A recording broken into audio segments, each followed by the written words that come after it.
అందరికీ నమస్కారం. నేను మీ కిరాకార్పిని. కోవూరు మాజీ శాసనసభ్యుడు నల్లపురెడ్డి ప్రసన్న కుమార్ రెడ్డి కొన్ని అనుచిత వ్యాఖ్యలు చేశాడు విపిఆర్ దంపతుల మీద. ఆయనకి ఇష్టం వచ్చినట్టు మాట్లాడడం. గతంలో కూడా విపిఆర్ దంపతుల మీద కొన్ని మాటలు మాట్లాడినప్పుడు నేను వెంటనే మాట్లాడాను. అప్పట్లో అవి వైరల్ కూడా అయ్యాయి. ఆడవాళ్ళ జోలికి రావద్దు, ఆడవాళ్ళని ఏమీ మాట్లాడొద్దని కూడా టీడీపీ ప్రభుత్వం ప్రతిరోజు చెప్తూనే ఉంటుంది. అదే విధంగా కూడా తెలుగుదేశం పార్టీలో ఆడవాళ్ళకి కీలకమైన పదవులతో పాటు మంచి సంస్కారం కూడా ఇస్తూ ఉంటుంది. కాబట్టి ఆ నల్లపురెడ్డి ప్రసన్న కుమార్ రెడ్డి ఏం మాట్లాడాడో ఒకసారి విందాం. ప్రతిపక్ష హోదాలో పోరాటాలు చేస్తే మీరెందుకు ఉలిక్కి పడుతున్నారు? మీకెందుకు బాధ?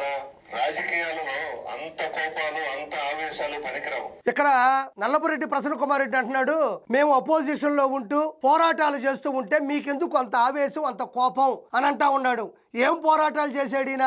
ఓడిపోయినప్పటి నుంచి కోవూరులో ఈ రోజు వరకు 4 రోజులు కూడా లేడు. అలాంటి వ్యక్తి అంట తీవ్రమైనటువంటి పోరాటాలు చేస్తుంటే విపిఆర్ దంపతులు, అందులో కోవూరు శాసనసభ్యురాలు వేమిరెడ్డి ప్రశాంత్ రెడ్డి గారికి కోపం, ఆవేశం వస్తుందంట.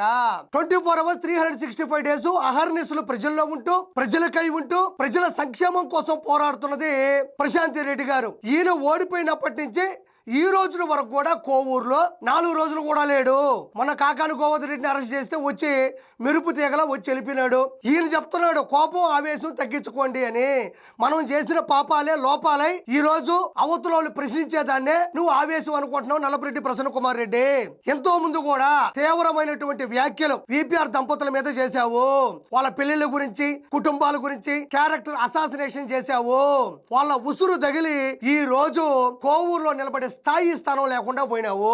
ఆ రోజుల్లో 54,583 ఓట్ల మెజారిటీతో ప్రశాంత్ రెడ్డి గారు విజయాన్ని దక్కించుకున్నారు. ఎందుకు దక్కించుకున్నారు? మనం కోవూరులో ఏమైనా పొడిస్తే కదా, కోవూరులో ఏమైనా చేస్తే కదా. మైన్స్, గ్రావెలు, ఇసుక ఏది పడితే అది స్వలాభం కోసం అకౌంట్ లో డబ్బులు వేసుకున్నటువంటి వ్యక్తి. అకౌంట్ లో కూడా వేసుకోవాలి, లెక్కలు మళ్ళీ తేలిస్తే ఎక్కడ లోపల వేస్తారని చెప్పి లోపల దాపెట్టుకున్నటువంటి మనిషి నువ్వు కూడా ఈ రోజు ప్రెస్ మీట్ పెడుతుంటే నవ్వు వస్తుంది. ఏం ప్రసన్న కుమార్ రెడ్డి, ప్రశాంత్ రెడ్డి గారిని నడమంత్రపు సిరి అంటున్నావు. నేను షూట్ గా నిన్ను ప్రశ్నిస్తా ఉండా. నువ్వేమన్నా మీ అమ్మగారు కడుపుల నుంచి బయటకు వచ్చేటప్పుడు 4 ఉంగరాలు పెట్టుకొని వచ్చావా? పట్టు వస్త్రాలు కట్టుకొని వచ్చావా? పొలాలు, స్థలాలు, బంగళాలు, బంగారాలు ఇవన్నీ కొట్టుకొని వచ్చావా? పుట్టి పెరిగి పెద్దోడైన తర్వాత నాయన రాజకీయాన్ని, నాయన ఆస్తులను అనుభవిస్తున్నావు అంతే. నువ్వు సాధించింది, సంపాదించింది లేదు. నిజంగా చెప్పాలంటే నీది నడమంత్రపు సిరి. విపిఆర్ గారు ఆడవాళ్ళంటేనే ఇంట్లోనే ఉండాలి అని కాకుండా ప్రజల మధ్యన ఉండాలి అని తన సతీమణిని అన్ని రంగాల్లో కూడా ముందస్తు స్థాయిలో నిలబెట్టడానికి అహర్నిశలో కష్టపడుతున్నాడు. ఇది నిజంగా ఆడవాళ్ళకి ఆయన ఇచ్చేటువంటి విలువ. నిజం చెప్పాలంటే విపిఆర్ గారు విపిఆర్ ఫౌండేషన్ ద్వారా కొన్ని కోట్ల రూపాయలతో మంచి పనులు చేస్తూ ఉన్నాడంటే ఆయన వెనుకున్నటువంటి ప్రశాంత్ రెడ్డి గారి సహాయం, సహకారం నెల్లూరు ప్రజలు ఎప్పటికీ మర్చిపోరు. ఇది గుర్తుపెట్టుకో. వైఎస్ఆర్ కాంగ్రెస్ పార్టీ నాయకులంతా వెన్నుపోటుదారులంట, కార్యకర్తలంతా వెన్నుపోటుదారులంట. వీళ్ళందరూ కలిసి వైఎస్ఆర్సీపీలో ఉండేటువంటి నాయకులు వీళ్ళందరూ కలిసి జూన్ 4వ తారీఖుని వెన్నుపోటు దినోత్సవంగా చిత్రీకరిస్తే తప్పులేదు. కానీ మీరందరూ వెన్నుపోటుదారులు అంటే గుండెపోటు వస్తుందా? ఏం మీరు నిజంగా మీరు వెన్నుపోటుదారులు కాదా? ఏమంత ఉలిక్కి పడతా ఉండవు? జూన్ 4వ తారీఖు వచ్చిందో లేదో కార్డులో ఒకటి పెట్టుకొని, చెవులో పూలు పెట్టుకొని, జనాలు ఏప్రిల్ పూలు చేస్తూ మీరందరూ మాట్లాడింది తప్పు కాదా? నేను ఒకటే అడుగుతున్నా, వేమిరెడ్డి ప్రభాకర్ రెడ్డి గారు మీరు ఏ పార్టీలో నుంచి ఏ పార్టీలోకి వెళ్ళారు? జగన్మోహన్ రెడ్డి గారు దయపెడితేనే కదా. ఇక్కడ కోవూరు ప్రసన్న కుమార్ రెడ్డి ఫ్లాష్ బ్యాక్ మర్చిపోకూడదు, గత చరిత్ర మర్చిపోకూడదు. వేమిరెడ్డి ప్రభాకర్ రెడ్డి గారికి వైఎస్ జగన్మోహన్ రెడ్డి దయ తెలిస్తే రాజ్యసభ సభ్యుడైనాడు అంటున్నాడు. ఇక్కడ ఒక మాట మాట్లాడాలి. ఏం కోవూరు ప్రసన్న కుమార్ రెడ్డి, నీకు తెలుగుదేశం పార్టీ భిక్ష పెడితేనే కదా, నువ్వు అడుక్కుంటేనే కదా నీకు టీడీపీలో ఎమ్మెల్యే సీట్ వచ్చింది. 1994లో గెలిచావు తెలుగుదేశం పార్టీ నుంచి, 1999లో గెలిచావు తెలుగుదేశం పార్టీ నుంచి, 2009లో గెలిచావు తెలుగుదేశం పార్టీ నుంచి, చక్కెర కర్మాగార శాఖ మార్చులుగా కూడా పనిచేశావు. మరి అది తెలుగుదేశం పార్టీ కదా, వాళ్ళు ఇచ్చిన సీటు వల్లే కదా నువ్వు గెలిచి ఆ రోజుల్లో ఎమ్మెల్యే అయ్యావు. అది మర్చిపోయావా? మరి నువ్వెందుకు 2011లో వైఎస్ఆర్సీపీలో వచ్చి జాయిన్ అయ్యావు? ఎందుకంటే మనకి సౌమ్యంగా ఉండండి, మంచిగా ఉండండి, ఆడవాళ్ళని గౌరవించండి, విలువలు విశ్వసనీయతో కూడిన రాజకీయం చేయండి అంటే మనకు నచ్చదు కదా. మనకి నోటి దోల వలబడిన వంశీకి గానీ, కొడాల నానికి గానీ అందులో నువ్వేం మాత్రం తగ్గిపోవు. ఆ నోటి దోలకి కావాల్సినంత స్టఫ్ ఇచ్చేది వైఎస్ఆర్సీపీ కాబట్టి ఆ రోజుల్లో నువ్వు వైఎస్ఆర్సీపీలో గెలిపినావు. మరి టీడీపీ పెట్టిన భిక్ష కాదా? టీడీపీ పెట్టిన గింజల కాదా నువ్వు తినింది? ఈ రోజు విపిఆర్ గారు రాజ్యసభ సభ్యుడిగా వైఎస్ఆర్సీపీ నుంచి నామినేట్ అయ్యారు. అయితే ఏంటి, ఆయన రాజకీయాల్లోకి వచ్చేలోపే విపిఆర్ ఫౌండేషన్ ద్వారా కొన్ని కోట్ల రూపాయల సొంత ఖర్చులతో తాగునీరు కావచ్చు, పిల్లలకి కార్పొరేట్ స్థాయి విద్య కావచ్చు, వైద్యం కావచ్చు, అదే విధంగా ప్రతి ఒక్క విషయంలో కూడా ఆయనే ప్రజల్లో ఉంటూ ప్రజలకి మంచి పనులు చేస్తా ఉన్నాడు. రాజకీయాలకు ఆయనకు అవసరం లేదు, రాజకీయాలకు రాకముందే ఆయనకు ప్రజలకు సేవ చేశాడు. కాబట్టి మాట్లాడేటప్పుడు మన గత చరిత్ర ఎప్పుడు కూడా మర్చిపోకూడదు. మీకు ఎంతో గౌరవం ఇచ్చాడు కదా, ఎంతో మర్యాద ఇచ్చాడు కదా. నేరుగా లంచ్ టైంలో డైనింగ్ టేబుల్ దగ్గరకు తీసుకువెళ్ళి ఆయనతో పాటు నిన్ను కూర్చొని పెట్టుకుని భోజనం పెట్టాడు. ఇక్కడ ఒకటి ఆలోచించాలా. ప్రసన్న కుమార్ రెడ్డి అంటున్నాడు, నీకు దయదలిచాడు, ఎంతో గౌరవం ఇచ్చాడు, మిమ్మల్ని తీసుకెళ్లి డైనింగ్ టేబుల్ దగ్గర అన్నం పెట్టాడు. నాకు ఇంకా అర్థం కావడంలే. నరేంద్ర మోడీ గారే డైరెక్ట్ గా లోకేష్ గారికి ఫోన్ చేసి మీరు ఖచ్చితంగా భోజనానికి రావాలి మీ కుటుంబంతో సహా అన్నాడు. అంటే భారతదేశానికి ప్రధానమంత్రి నారా లోకేష్ గారిని భోజనానికి ఇన్వైట్ చేస్తే ఒక సీఎం జగన్మోహన్ రెడ్డి ఒక రాజ్యసభ సభ్యుడైనటువంటి విపిఆర్ గారిని భోజనాన్ని పిలవడం అనేది ఇప్పుడు కీలక అంశం అంటావు. కొన్ని లక్షల మందికి ఉపాధి కల్పిస్తూ నెల్లూరు జిల్లాలో వెనక ముందు చూసుకోకుండా కులాలు, మతాలు, మూలాలు, వర్గాలు, నాయకులను తేడా లేకుండా అందరికీ ఉపాధి కల్పిస్తూ కడుపు నిండా అన్నం పెట్టేటువంటి విపిఆర్ గారిని అంట ఆయన భోజనం చేస్తుంటే ఆయన కూడా పిలవండి భోజనం చేస్తాడు. అంటే ఏ కాలంలో ఉన్నావు? నిజాం కాలంలో ఉన్నావా? బ్రిటిష్ వాళ్ళ కాలంలో ఉన్నావా? రజాకార్ల కాలంలో ఉన్నావా? హిట్లర్ పరిపాలన జరుగుతా ఉండదా? ఒక నాయకుడు ఇంకొక నాయకుడు వచ్చి భోజనం చేస్తుంటే అంటే జగన్మోహన్ రెడ్డి దగ్గర భోజనం చేసే అర్హత ప్రపంచంలో ఎవరికీ లేదు. పొరపాటు విపిఆర్ గారికి వచ్చింది. అదొక నేషనల్ అవార్డు, ఆస్కార్ అవార్డు. ఆయనే అంత స్థాయిలో ఉండే వ్యక్తే అక్కడికి వెళ్ళి ఫోన్ చేశాడని నువ్వు ఇలా మాట్లాడుతున్నావే.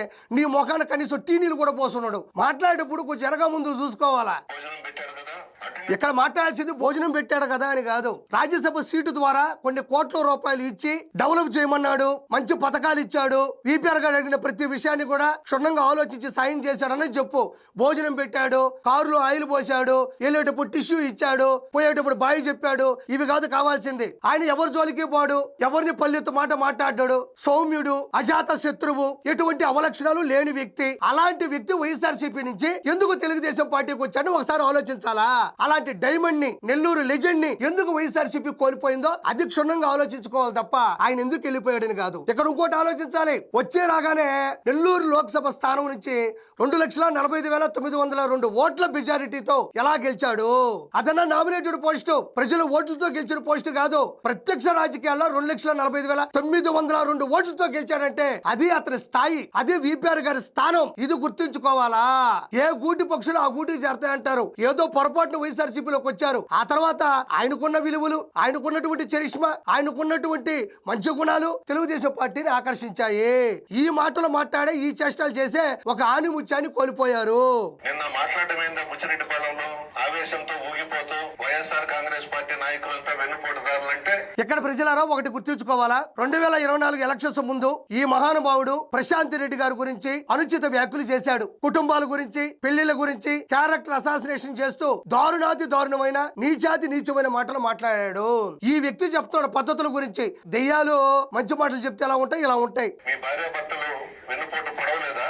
జగన్మోహన్ రెడ్డి గారికి ఎంత మర్యాద ఇచ్చాడు, మీ ఆయనకి ఎంత గౌరవం ఇచ్చాడు. మర్యాద ఇస్తే పార్టీలో ఎందుకు ఉండరు? గౌరవిస్తే పార్టీలో ఎందుకు ఉండరు? మంచి పనులు చేయమని ప్రోత్సహిస్తే పార్టీలో ఎందుకు ఉండరు? ఇది ప్రజలకే వదిలేస్తున్నాను. బాంబేలో రెడ్ లైట్ ఏరియా ఉంది, ప్రపంచం అంతా తెలుసు. ఆ రెడ్ లైట్ ఏరియాలో కొంటున్నట్టుగా ఈ నియోజకవర్గంలో వైఎస్ఆర్ కాంగ్రెస్ పార్టీ నాయకుల్ని కొంటున్నారు మీరు. ప్రసన్న కుమార్ రెడ్డి, నీకు కొంచెం సిగ్గైనా శరమైనా ఉందా? సభ్య సమాజంలో ఉన్నావు, ప్రజాస్వామ్యంలో ఉన్నావు, అన్ని సార్లు ఎమ్మెల్యేగా గెలిచావు. మీ నాయకుల్ని, మీ కార్యవర్గాన్ని తెలుగుదేశం పార్టీకి సంబంధించిన ప్రశాంత్ రెడ్డి గారు, విపిఆర్ గారు కొనేస్తున్నారు అంటున్నావే. దానికి ఇది ఏమన్నా పోలిక? పోలిక ఎలా ఉండాలి? సంతలో గొర్రెల్ని, బర్రెల్ని, ఊర్లలో నాటుకోల్ని కొన్నిటి కొంటున్నారు అని అనాలి. అది కూడా వాళ్ళు చేయాల్సిన అవసరం లేదు. వాళ్ళు చేసిన మంచి పనులే తిరిగి ప్రజాస్వామ్యంలో అత్యున్నత స్థానంలో భార్యాభర్తలు నిలబెట్టాయి. నువ్వేం మాట్లాడుతా ఉండవు? రెడ్ లైట్ ఏరియాలో ఉండే ఆడవాళ్ళని కొనడం, వాడుకోవడం. మొదటిసారి కోవూరు నుంచి ఒక మహిళా శాసన సభ్యురాలు గెలిస్తే ఆవిడికి కౌంటర్ ఇవ్వాల్సిన, మాటకు మాట మాట్లాడాల్సిన, ప్రశ్నించాల్సిన, ఇలాంటి పోలికలా నువ్వు మాట్లాడేది? రెడ్ లైట్ ఏరియాలు, అందులో ఆడవాళ్ళు వాడుకోవడం వదిలేయడమా? ఒక మహిళా సభ్యురాలకి ఎదురుగా ఇలాంటి మాటలు మాట్లాడతారా? నీ ఇంట్లో ఆడవాళ్ళు లేరా? రెడ్ లైట్ ఏరియా గురించి ప్రపంచం మొత్తం తెలుసంట, మాకు తెలియదు. తెలియదు, మేము తెలుసుకోం, మాకు తెలుసుకోవాల్సిన అవసరం లేదు. రెడ్ లైట్ ఏరియా గురించి తెలుసుకునేది ఏంది? మీ వైఎస్ఆర్సీపీలో మహిళా కార్యకర్తలు లేరా? మహిళలు లేరా? మహిళా నాయకులు లేరా? మహిళా వర్గం లేదా? మొన్న ఓడిపోయినావు, పిచ్చోడు వైపోయినావు. ముంబై రోడ్ల మీద ప్రేమిస్తే సినిమాలో అయ్యయ్య అంటే తిరుగుతా ఉన్నప్పుడు నీకేమన్నా పరిచయం అయిందేమో రెడ్ లైట్ ఏరియా. బాగా చూస్తుంటే నువ్వు నీ జగన్మోహన్ రెడ్డి ఇద్దరు కలిసి రెడ్ లైట్ ఏరియాని ఏమన్నా టూరిజం ప్లేస్ లో పెట్టేటట్టున్నారా టూరిస్టులకి? పోలికి ఏంది? రెడ్ లైట్ ఏరియాలు ఎందుకు వస్తున్నాయి నీకు? ఇంకొకసారి గుర్తుపెట్టుకో, ఆడవాళ్ళ గురించి మాట్లాడేటప్పుడు, ఆడవాళ్ళని ప్రశ్నించేటప్పుడు, మాటకు మాట మాట్లాడేటప్పుడు రెడ్ లైట్ ఏరియా అనే పదం వస్తే నీ ఫ్లడ్ లైట్ పగలుతుంది. సిగ్గుందా కొంచెమైనా నీకు? రెడ్ లైట్ ఏరియా అనే పదం ఎందుకు వాడుతున్నావు నువ్వు? ఇంకోటి, నీ నాయకులు, నీ కార్యకర్తలు, నీ కార్యవర్గం డబ్బులు ఇచ్చి అమ్ముడిపోయే స్థాయిలో ఉన్నారా? అంటే అంత వీక్ గా ఉన్నారా? మా పార్టీ కార్యకర్తలు, నాయకులు చాలా ధైర్యవంతులు, మామూలు వాళ్ళు కాదు, యుద్ధంలో దూకేటోళ్ళు అని చెప్తుంటావు కదా, మరి డబ్బులకి ఎందుకు అమ్ముడిపోతున్నారు? ఎవరు ఇక్కడ డబ్బులు పెట్టి కొనాల్సిన అవసరం లేదు, మంచి పరిపాలన అందిస్తున్నారు. వైఎస్ఆర్ సిపికి రానున్న రోజుల్లో పార్టీ నిలబడే అవకాశాలు కూడా లేవని వాళ్ళకి తెలిసింది. వాళ్ళకి నచ్చి వెళ్ళిపోతున్నారు. కాబట్టి మాట్లాడేటప్పుడు జాగ్రత్తగా మాట్లాడు. నువ్వు వివిఆర్ దంపతులు కాలి గోటికి కూడా పనికిరావు, వాళ్ళ వెంట్రుకతో సమానం. నువ్వు వాళ్ళ గురించి మాట్లాడే స్థాయి, స్థానం నీకు లేదు. Thank you so much.